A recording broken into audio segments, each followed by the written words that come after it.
Hello everyone. आज है 9 दिसंबर और आज है इंटरनेशनल एंटी करप्शन डे। तो आज के दिन इंटरनेशनल एंटी करप्शन डे मनाया जाता है ना, ताकि लोगों को अवेयर किया जा सके करप्शन के अगेंस्ट, और लोगों का जो पार्टिसिपेशन है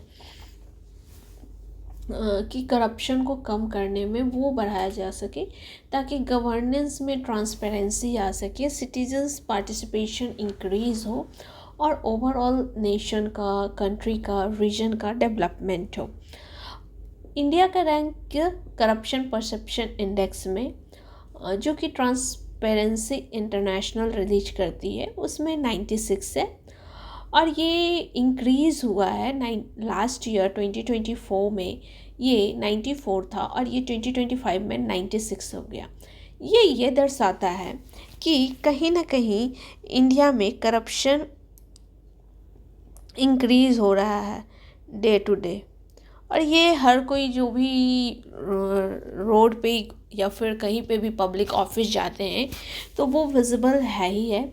और अभी कुछ दिन पहले एक वीडियो भी वायरल हुआ था जिसमें ट्रैफिक पुलिस 100 रुपये या 500 रुपये ले रहा था, और उसका वीडियो कोई फॉरेनर ने अपलोड किया था। तो ये काफ़ी शर्म की बात है कि ये हमारा जो इमेज है दूसरे देशों में वो भी ख़राब होता है इससे।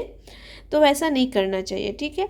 तो अभी जो 11th सेशन है conference of the state parties to the UN convention against corruption, ये अभी दोहा कतर में होगा, जो कि 15 to 19 दिसंबर के बीच में होगा, ठीक है। और इस साल का थीम क्या है? Uniting with youth against corruption, shaping tomorrow integrity. मतलब ये ना यूथ का जो पार्टिसिपेशन है करप्शन को कम करने में, उसको रिकॉग्नाइज कर रहे हैं। इनका कहना है कि जब तक यूथ नहीं आएंगे ना आगे कि हाँ करप्शन को कम करना है, तब तक करप्शन कम नहीं होगा। ओके, अब इसका सिग्निफिकेंस क्या है? तो सिग्निफिकेंस वही है, लोगों में अवेयरनेस क्रिएट करना कि करप्शन का क्या डेट्रीमेंटल इफ़ेक्ट है। अगर करप्शन कम होगा तो डेवलपमेंट होगा। खुद राजीव गांधी ने कहा था रेड फोर्ट से कि अगर 1 रुपया भेजा जाए ना लोगों के लिए तो उन तक पहुँचते पहुँचते 10 पैसा पहुँचता है। तो करप्शन इस लेवल का है कि जिनके लिए वेलफेयर स्कीम बनाया जा रहा है उन तक ही वेलफेयर स्कीम्स नहीं पहुंच रहे हैं। इसीलिए तो आज हंगर इंडेक्स में 105 रैंकिंग है इंडिया की, और भी रैंकिंग ख़राब है, ठीक है। इनकम इनइक्वालिटी बढ़ रहा। ऑक्सफाम रिपोर्ट के अनुसार एक टॉप 1% के पास अप्रॉक्स 46% ऑफ द वेल्थ है इंडिया का। फिर गवर्नेंस भी इससे अच्छा होता है। अभी बहुत सारे घोस्ट बेनिफिशियरी हैं तो वो सब रिमूव हो जाएगा, और सोसाइटी कहीं ना कहीं एक इंक्लूसिव सोसाइटी हो जाएगा, जो कि सस्टेनेबल डेवलपमेंट 10 का भी गोल है कि 10 का भी गोल है कि जो इनइक्वालिटी है सोसाइटी में वो कम होना चाहिए। तो हमारे गवर्नमेंट ने क्या इनिशिएटिव्स लिया है टू कर्ब द करप्शन, ठीक है।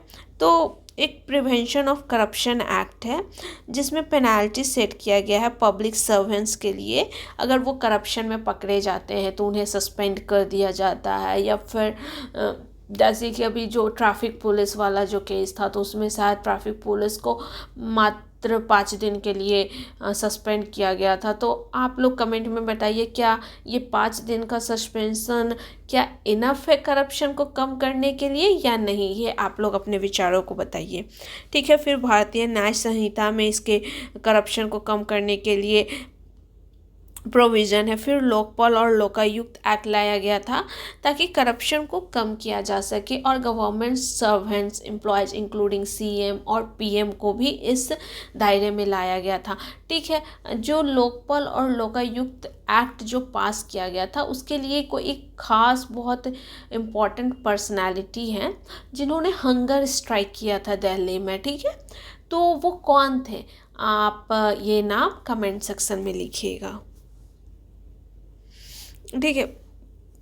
कुछ एडिशनल लीगल मेजर्स भी हैं जो लिए गए हैं, जैसे कि prevention of money laundering act 2002, जिसमें है कि इलीगल जो भी मनी है उसको फॉरेन भेजा नहीं जा सके और उसको वाइट नहीं बनाया जा सके, ठीक है। फिर बेनामी ट्रांजैक्शन प्रोहिबिशन एक्ट, जो कि प्रॉपर्टी ट्रांजैक्शन को प्रिवेंट करता है, जो कि करप्शन के पर्पस से ही बनाया जाता है, मतलब कि जो ब्लैक मनी है ना उसको इवेट करने के लिए। ओके, तो ओके, थैंक यू।